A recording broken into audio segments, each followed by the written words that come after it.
श्री कृष्ण चैतन्य प्रभु नित्यानंद श्री अद्वैत गदाधर श्रीवासदि हरे कृष्ण कृष्ण कृष्ण हरे हरे हरे राम राम। नारायणं नमस्कृत्य नरं चैव नरोत्तमं देवीं सरस्वतीं व्यासं ततो जयमुदीरयेत्। श्रीमद् भागवत की पवित्र कथा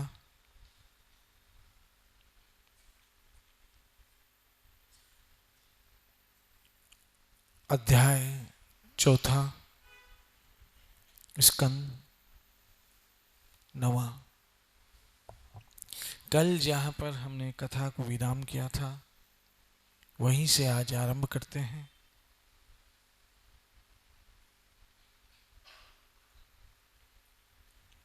भगवान श्री हरि दुर्वासा जी से कहते हैं,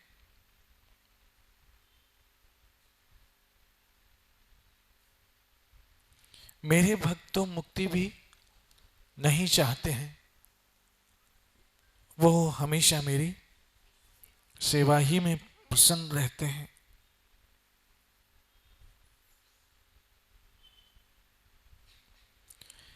ऐसे मेरे भक्त जो मुक्ति नहीं चाहते हैं वो फिर से इस संसार की नष्ट होने वाली वस्तुओं के पीछे क्या भागेंगे।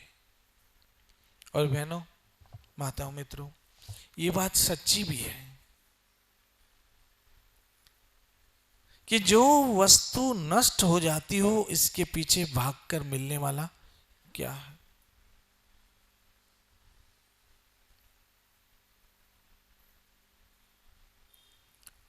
भगवान ऋषभ श्रीमद् भागवत के अद्भुत उदाहरण एक आया है। अपने पुत्रों से कहते हैं, हे मेरे पुत्रों, ध्यान से सुनिए,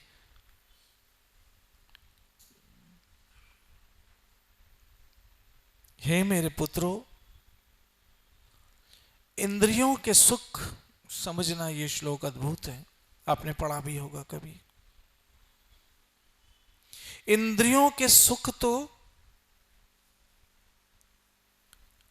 विष्टा खाने वाले सुअर और कुत्तों को भी मिल जाते हैं।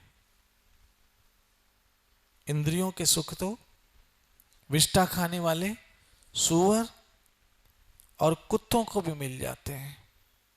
ये मानव शरीर बहुमूल्य है और ये तपस्या के लिए मिला है। अर्थ कहने का यह है कि जिस संसार के सुख के पीछे मनुष्य भागता है वो तो जानवरों को बिना किसी स्ट्रगल के मिल जाता है, बिना किसी कोशिश के मिल जाता है, बिना किसी प्रयास के मिल जाता है। एक छोटा सा उदाहरण मैं देता हूं आपको। हम इंसानों के पास हर प्रकार की सुविधाएं हैं जो जानवरों के पास नहीं है, मानते हो? हर तरह की सहूलतें, हर प्रकार की सुविधाएं हैं जो जानवरों के पास नहीं है। इतनी सुविधा होने के बाद भी आप देखिए, मैं आपको एक उदाहरण देता हूं। हमारे पास मनुष्य के लग्न, विवाह, शादी करने के लिए बहुत सारे साधन होते हैं। सबसे पहले आपस में रिश्तेदार एक दूसरे के रिश्ते ढूंढ लेते हैं, एक ये सुविधा है। फिर जान पहचानने वालों को कहते हैं, भाई कोई लड़का हो तो दिखाना, कोई लड़की हो तो दिखाना, और ऐसे भी रिश्ते हो जाते हैं, एक ये सुविधा है। फिर वो होते हैं क्या, मैट्रिमोनियन वाले, उनके पास जाते हैं। आजकल तो वेबसाइट आ गई है शादी.com, उस पे भी रिश्ते ढूंढते हैं और शादी के लिए कितनी सहूलत है, सही सही बताओ, है कि नहीं? लेकिन इतने सारे रिसोर्सेस, इतनी सारी सहूलतें, इतनी सारी सुविधाओं के बाद भी आज हजारों इंसान कमा रहे नहीं है। बोलो है कि नहीं? है ना? हजारों इंसान कमा रहे बैठे, तो इनकी शादियां नहीं हो रही है। इतनी सहूलतों, इतनी सुविधाओं के बाद भी आज हजारों इंसान ऐसे हैं जिनकी शादियां नहीं हो रही है। जानवरों के पास कोई सुविधा नहीं है, कोई सहूलत नहीं है, लेकिन आज तक आपने किसी कुत्ते को कवारा देखा है? 10-10 कुतियां मिल जाती है। किसी कुतिया को कवारा देखा है? कई कुत्ते मिल जाते हैं। अर्थ कहने का यह है कि हमसे ज्यादा ये सुख तो फिर जानवरों को। आज तक आपने कभी किसी पेपर में नहीं पढ़ा होगा, किसी वेबसाइट पे नहीं सुना होगा कि मेरा टॉमी कवारा बैठा है, कोई एक उसके लिए कुतिया की जरूरत है। ये सुख जानवरों को बिना किसी कोशिश के मिल जाते हैं। यही बात भगवान ऋषभ समझाना चाहते हैं अपने पुत्रों को कि ये संसार के सुख तो जानवरों को भी मिल जाते हैं, इसलिए इस शरीर से वो काम करो जो जानवर न कर पाते हो, और वो है भगवान प्राप्ति, ईश्वर की प्राप्ति, भगवान की प्राप्ति। मैं ये नहीं कहता हूं कि आप शादी नहीं करो, फिर करो, संतान है ठीक है, बहुत अच्छी बात है, उनको पढ़ाओ लिखाओ, नौकरी धंधा बिजनेस करो, लेकिन साथ में वो करो जो जानवर नहीं कर सकते हैं, और वो है भजन। हरे कृष्ण कृष्ण कृष्ण हरे हरे, हरे राम राम राम। वो करो जो जानवर नहीं कर सकते, वो है भगवान श्री हरि पूर्ण पुरुषोत्तम श्री कृष्ण की भक्ति। जो जानवर नहीं कर सकते वो करो जो जानवर नहीं कर सकते, हरि कथा सत्संग।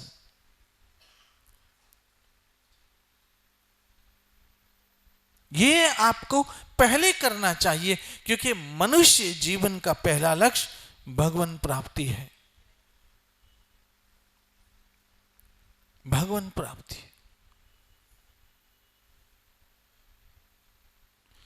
इसी चीज के लिए यहां भगवान ने कहा कि जो मेरे भक्त हैं वो समझ जाते हैं, इसलिए नाशवान होने वाली वस्तुओं के पीछे नहीं दौड़ते हैं। एक बात बताऊं, ये हमारा मन दौड़ेगा, मन दौड़ेगा, और मन जहां जहां दौड़े वहां से उसको समझा के वापस लाना, यही सबसे बड़ी आज के युग की तपस्या है। आप आज जंगल में जा नहीं सकते, आज आप घर छोड़ नहीं सकते, आज आप कोई कठोर नियम व्रत ले नहीं सकते, तो सबसे बड़ी तपस्या क्या है? यही सबसे बड़ी तपस्या है कि हमारा मन बहुत चंचल है, वो जहां जहां जाए उसको भगवान में लगाने का प्रयास करो। ये प्रयास ही सबसे बड़ी तपस्या है। कभी कभी तो हमारा मन ऐसा हट करता है कि सत्संग आने को नहीं करता। कभी कभी हमारा मन सुबह उठने को नहीं करता, जबकि दूसरे काम सब करने को करता है। लेकिन जहां भजन की बारी आ जाए, जहां भक्ति की बारी आ जाए, जहां सत्संग की बारी आ जाए, जहां सुबह उठने की बारी भगवान की सेवा में आ जाए, वहां मन जिद करने लगता है।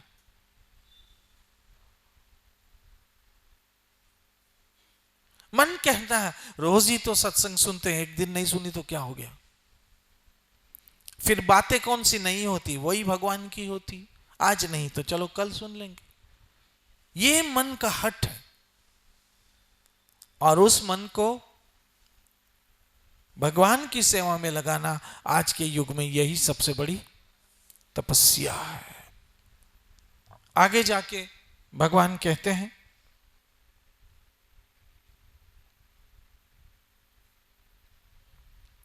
हे दुर्वासा जी,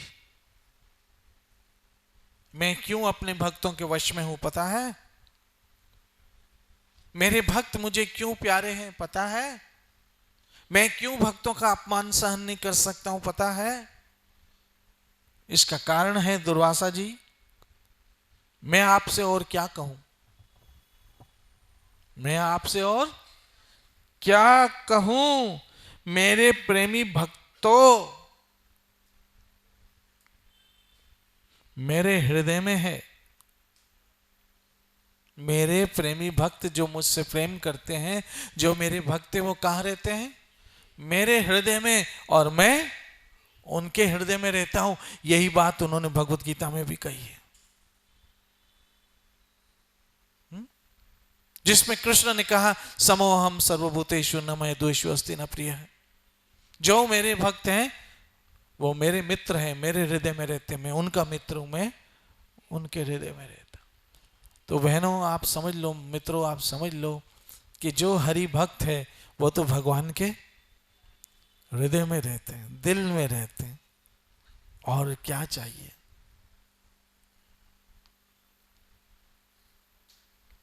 संसार के लोग हमको कहते हैं मैं तुमसे बहुत प्यार करता हूं, तुम मेरे दिल में रहते हो। चलो भाई मान लेते हैं कि हम तुम्हारे दिल में रहते हैं, लेकिन क्या दिल तुम्हारे पास रहेगा? वही हार्ट अटैक होके बंद हो जाएगा, तो हम फिर का बेघर हो जाएंगे हम। तो फिर तुम्हारे हम दिल में रहते हैं, वही दिल एक दिन बंद हो जाएगा, तो हम जाएंगे कहां? हम तो फिर दर पदर बेघर। और ऐसे कई लोग हैं जिनके आज पति चले गए हैं, जिनकी आज पत्नियां चली गई हैं, जिनके आज माँ बाप चले गए हैं, जिनके बच्चे चले गए हैं शमशान की ओर, और आज वो कैसे जी रहे हैं, कितने कष्ट में जी रहे हैं, कितनी यादों में जी रहे हैं, और आज भी उनका मन मानने को तैयार नहीं है कि मर गए हैं। उनको आज भी ऐसे लगता है कि कहीं ये गए हैं, आ जाएंगे। हमारा दिल मानने को, ये हम सोच ही नहीं सकते हैं कि वो अब मर चुके हैं। हम मानने को तैयार नहीं होते। हमें लगता है कहीं बाहर गए हैं, आ जाएंगे। जब हम सोचते हैं कि वो नहीं है तो हम कांप जाते हैं। बहनों, जिसके दिल में रहते हैं वही नहीं रहेगा तो हम कहां रह पाएंगे। इसलिए भगवान अजर अमर अविनाशी है, उसके दिल में रहने की कोशिश करो। और उसके दिल में कौन रहते हैं? जो उनके प्रेमी भक्त। मैं जानता हूं बहनों, माताओं, मित्रों, आपको रोज सत्संग आना आसान बात नहीं है। कभी शरीर में कोई कष्ट हो जाता होगा, कभी घर में कोई मुसीबत आ जाती होगी, कभी घर वालों का मन नहीं होगा, कभी और समस्या आ जाती होगी, कभी बच्चों की तबीयत खराब हो जाती होगी, कभी कोई और टेंशन आ जाता होगा, कभी आर्थिक समस्या आ जाती होगी, कभी बिजली नहीं चल रही तो लिफ्ट नहीं चल रही है, कभी पानी की समस्या, कभी बरसात की समस्या। इन सब समस्याओं को आप सहन करते हुए प्रतिदिन हरि कथा में आते हो। यही सबसे बड़ा आपका प्रेम है आपके ठाकुर के प्रति। आप किसी तरह से भी सत्संग छोड़ते नहीं हो तो वो आपको फिर कैसे छोड़ेगा? आपने ना सत्संग छोड़ी, ना वो फिर आपको छोड़ेगा। आज ऐसे कई लोग होंगे जिनका मन सोचता होगा हम कहीं बाहर अच्छा सा घर ले लें। ऐसे होंगे लोग। हम किसी और जगह ले लें, फिर सोचते होंगे फिर सत्संग कैसे आ पाएंगे। कई लोग सोचते होंगे ये शहर अब अच्छा नहीं है, चलो हम दूसरे शहर में जाएं, फिर सोचते होंगे सत्संग। कुछ लोग तो सोचते होंगे वृंदावन चले जाए, फिर सोचते होंगे सत्संग। यही एक बहुत बड़ी तपस्या है। यही एक बहुत बड़ी तपस्या है। कभी कभी तो देर सवेर भी भागते भागते पहुंच ही जाते हो। कृष्ण कहते हैं ऐसे मेरे भक्त मेरे हृदय में रहते हैं, क्योंकि मैं जी उनके हृदय में रहता हूं। और तो क्या कहूं दुर्वासा जी, ऐसे भक्त मेरे हृदय में रहते हैं। वे मेरे अतिरिक्त कुछ और जानते तथा मैं उनके अतिरिक्त कुछ और नहीं जानता हूं। ओह, वो मेरे अतिरिक्त कुछ नहीं जानते हैं, बस वो यही जानते हैं कृष्णा कृष्णा कृष्णा कृष्णा कृष्णा कृष्णा कृष्णा। उठते बैठते चलते खाते पीते कृष्णा कृष्णा। वो कुछ और जानते ही नहीं है। अब और जानते ही नहीं है, क्या मतलब क्या हुआ? क्या फिर वो ये नहीं जानते कि हम इंडिया में रहते हैं? जानते हैं। वो ये नहीं जानते हैं कि फिर बॉम्बे में रहते हैं? जानते हैं। फिर वो ये नहीं जानते कि हवाई जहाज उड़ता है? वो ये नहीं जानते कि पानी का जहाज पानी में चलता है? तो फिर क्या नहीं जानते हैं? या तो कृष्ण कहते हैं वो मेरे अतिरिक्त कुछ जानते ही नहीं है। इसका मतलब यह हुआ बहनों माताओं मित्रों कि वो एकमात्र मेरी ही शरण में है और कुछ जानते ही नहीं है। मतलब समझे? इसका ये मतलब नहीं कि वो अज्ञानी होते हैं, बेखबर होते हैं, वो सब जानते हैं, लेकिन क्या नहीं जानते? कृष्ण के अतिरिक्त और कोई भगवान है ही नहीं, और हम किसी को जानते भी नहीं है। कृष्णस्तु भगवान स्वयं, बस वो यही जानते और कुछ नहीं जानते। और अगर कोई होगा तो अपने घर का होगा। मेरो तो गिरधर गोपाल, दूसरो ना कोई। हम जानते ही नहीं।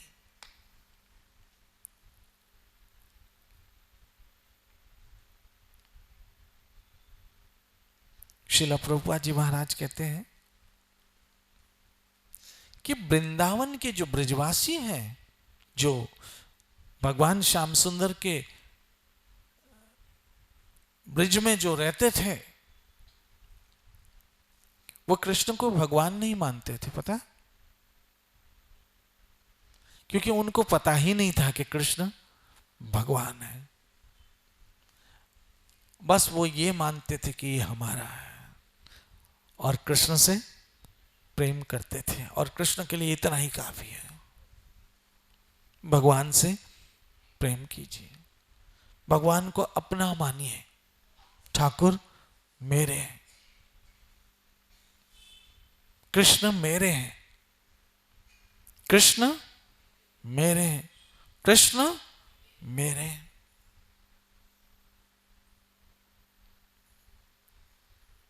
एक बहुत पुरानी कथा मुझे याद आ रही है, जो एक संत ने सुनाई थी। एक गांव था, ये बहुत समय पहले की बात है। तो वो संत बता रहे थे, मुझे पर्सनली बता रहे थे कि एक बहुत प्राचीन कथा है ये। एक गांव था,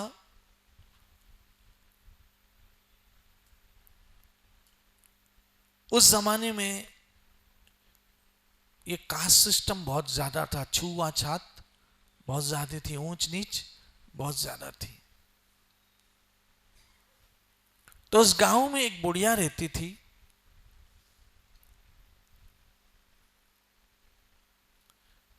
जिसे वो गांव वाले कहते थे तुम छोटी जाति में पैदा हुई हो, इसलिए कभी मंदिर में मत आना।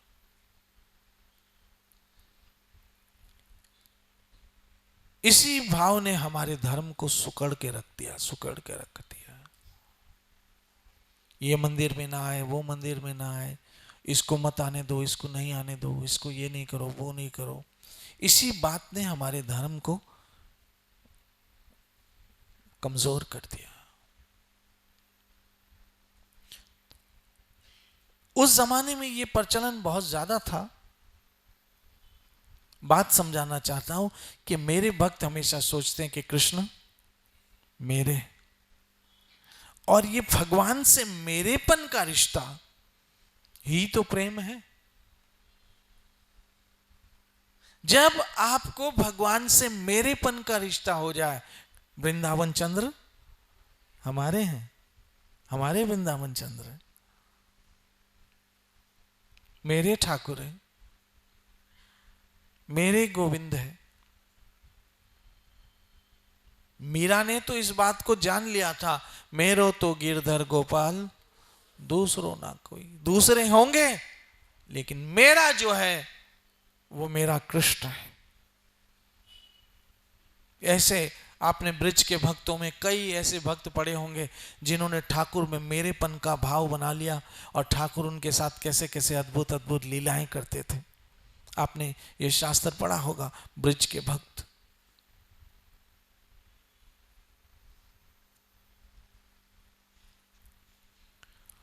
एक दिन बहुत बड़ा उत्सव था उस मंदिर में, लेकिन उस बुढ़िया को हमेशा कहा जाता था कि अगर तुमको दर्शन करने हैं भगवान के तो मंदिर के बाहर से करो, अंदर कभी मत घुसना। बुढ़िया ने कहा ठीक है, हम बाहर ही से दर्शन करेंगे। आपको पता है ना, हरिदास ठाकुर महाराज के लिए महाप्रभु उनके पास जाते थे, क्योंकि वो मंदिर में प्रवेश नहीं कर पाते थे। चैतन्य चरितमृत की एक कथा आपको अद्भुत याद होगी, याद होगी वो कथा आपको, बड़े हरिदास की।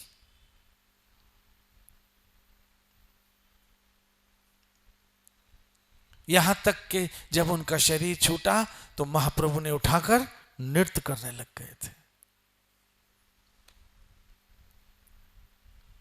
क्योंकि बड़े हरिदास ठाकुर महाराज मंदिर में प्रवेश नहीं कर पा सकते थे उस जमाने में, क्योंकि कहते थे आप यौवन के कुल में जन्म लेकर आए हो। ऐसे ही वृद्धावस्था की बुढ़िया हमेशा दूर खड़ी रहती और कृष्ण को देखती रहती, देखती रहती, देखती रहती, और देख देख के प्रसन्न होती, देख देख के खुश होती।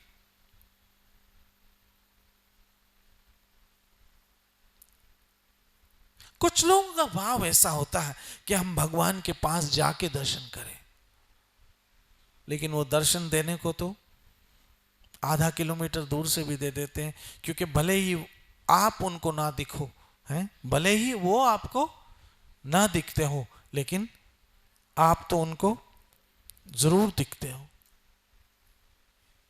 जरूर दिखते हो। श्री राधे। आप उनको जरूर दिखते हो, 10 किलोमीटर क्या, अगर आप यहां पर बॉम्बे में बैठ के भी बांके बिहारी का सोचते हो ना, तो आपको तो बांके बिहारी जी न दिखेंगे, लेकिन उनको आप दिख जाओगे। आप राधा वल्लभ का दर्शन नहीं कर पाओगे, लेकिन वो आपको जरूर देख लेंगे। आप राधा रमण के दर्शन न कर पाओ, लेकिन आपको देख लेंगे, क्योंकि आपने उनका भाव बनाया है। एक दिन बहुत बड़ा उत्सव था, अंदर बहुत बड़ा कीर्तन हो रहा था। कीर्तन होते होते होते होते सब नाच रहे थे कृष्ण के आगे। ये बुढ़िया बाहर खड़े खड़े नाचते नाचते भूल गई मंदिर की सीमा कहां तक है। वो नाचते नाचते मंदिर के अंदर घुस गई, जैसे भक्त नामदेव के साथ हुआ पंढरपुर में।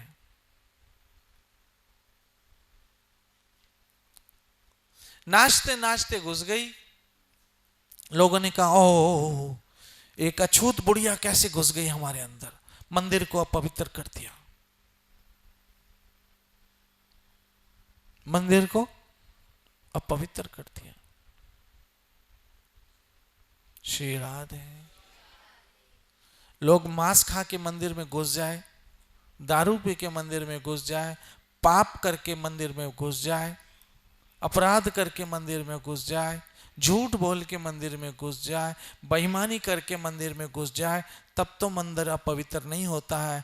लेकिन कोई इस तरह का आदमी घुस जाए तो लोग कहते मंदिर पवित्र हो गया। कैसी हमारी सोच है, जरा सोचो।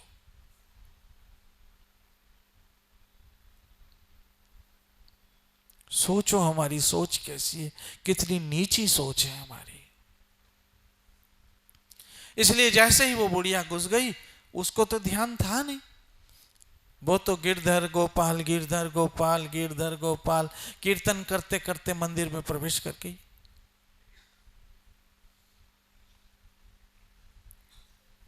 मैं समझाना यह चाहता हूं कि भगवान के भक्त हमेशा भाव रखते हैं कि कृष्ण जी मेरे हैं, कृष्ण कृष्ण मेरे हैं। वो गाना मुझे याद आ गया, दिल विल प्यार व्यार मैं क्या जानू रे, जानू तो तुझे अपना जानू, दिल विल प्यार व्यार मैं क्या जानू रे। मैं तो ये जानू कि कृष्ण मेरे मेरे ठाकुर है। इसलिए बुढ़िया जब मंदिर में घुस गई, लोगों का ध्यान गया, ओहो हमारा मंदिर अपवित्र हो गया। बुढ़िया को बुरा भला कहने लग गए, किसी ने धक्का भी मार दिया, बाहर निकल जाओ। बुढ़िया जब कीर्तन में, वृद्ध अवस्था की स्त्री कीर्तन से जब होश में आई, कहा माफ कीजिएगा मुझे ध्यान नहीं रहा, मैं अपने ठाकुर के भाव में थी। बोला तेरा ठाकुर है, तेरा कहां से आया, तू तो अछूत है, तेरा कहां से ठाकुर आया, ठाकुर तो हमारा है, वो तुम लोगों का ठाकुर हो नहीं सकता, कृष्ण हमारा है, तुम्हें मंदिर में किसने आने दिया। बोला मैं तो अपने ठाकुर के भाव में आ गई, मुझे माफ कीजिएगा। एक ने कहा अच्छा ठाकुर तेरा है, कहा है तो मेरा। सामने राधा कृष्ण की विग्रह खड़ी है। किसी ने क्या किया, किसी ने गुस्से में आया, बोला अगर तेरा ठाकुर है ना तो ये ले डांडिया, बुढ़िया के हाथ में दिया और बोल तेरा ठाकुर तेरे साथ डांडिया खेले, रास खेले, अगर तेरा है तो, नहीं तो अभी तेरी औकात बताते हैं। देखिए एक भक्तों का विश्वास होता है कि ठाकुर मेरे, इस बात को विश्वास रखिएगा। हम क्या समझते हैं, हम भगवान को भगवान तो समझते हैं, लेकिन भगवान को कभी अपना नहीं समझते।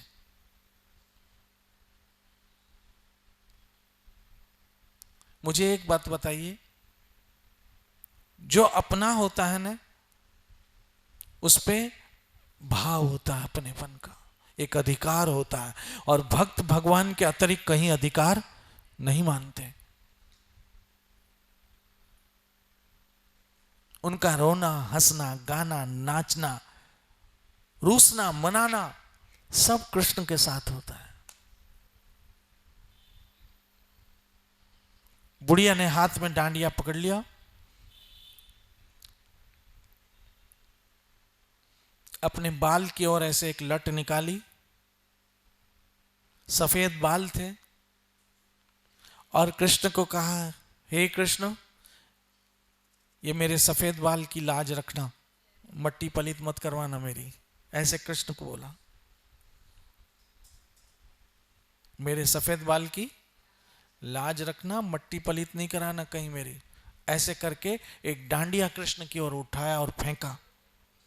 कृष्ण ने बंसी छोड़ के डांडिया पकड़ लिया। ये एक घटना है सत्य।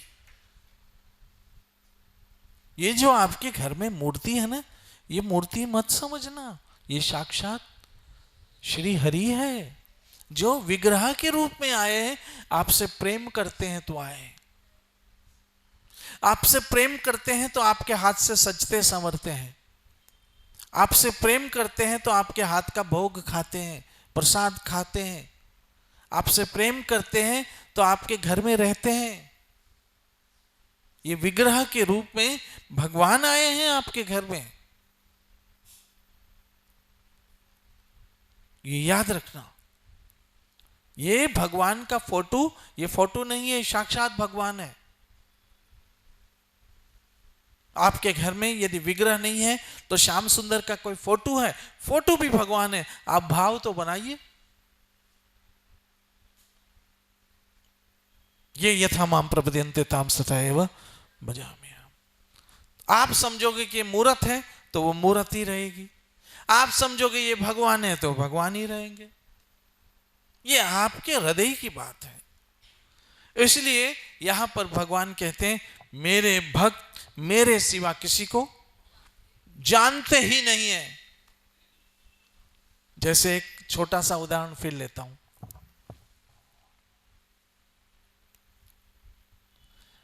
एक छोटा सा उदाहरण लेता हूं, ये मेरे सिवा जानते नहीं है समझाने के लिए। आपने किसी को 50,000 रुपए दिलवाए हैं, किसी को 50,000 दिलवाए हैं। अब जिसको दिलवाए हैं वो पैसे देने को तैयार नहीं है, तो जिसने पैसे दिए हैं वो आपको क्या बोलेगा? मैं तो तुमको जानता हूं। ऐसे बोलेंगे ना, मैं तुमको जानता हूं। तुमको जानने का मतलब मैं तुमसे लूंगा, अर्थात मेरा लेना देना तुमसे, मैं तुमको जानता हूं। ऐसे बोलते हैं ना, मैं तो तुमको जानता हूं। इसी तरह से भक्तों का लेना देना भी भगवान से है, इसलिए कहते हैं मेरे सिवा वो कुछ जानते ही नहीं। समझ में आई बात? इसका यह मतलब नहीं कि वो अंगूठा छाप होते हैं, हाईली क्वालिफाइड होते हैं, पढ़े लिखे भी होते हैं, इंजीनियर, डॉक्टर, साइंटिस्ट, सब भगवान के भक्त होते हैं। लेकिन वो भगवान के सिवा, अब हमारे गुरु महाराज पीएचडी थे, पीएचडी, प्रभुपाद जी महाराज बीए थे, ग्रेजुएट थे।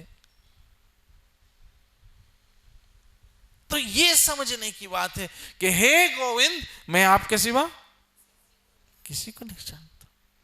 और फिर कृष्ण कहता है मैं भी तुम्हारे सिवा किसी को नहीं जानता। ये है।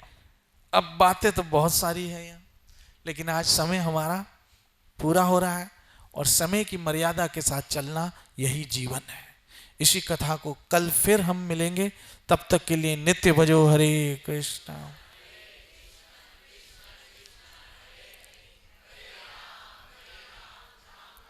श्री श्री राधा वृंदावन चंद्र बिहारी लाल निधाई। जय जय श्री राधे, जय जय श्री राधे, जय जय।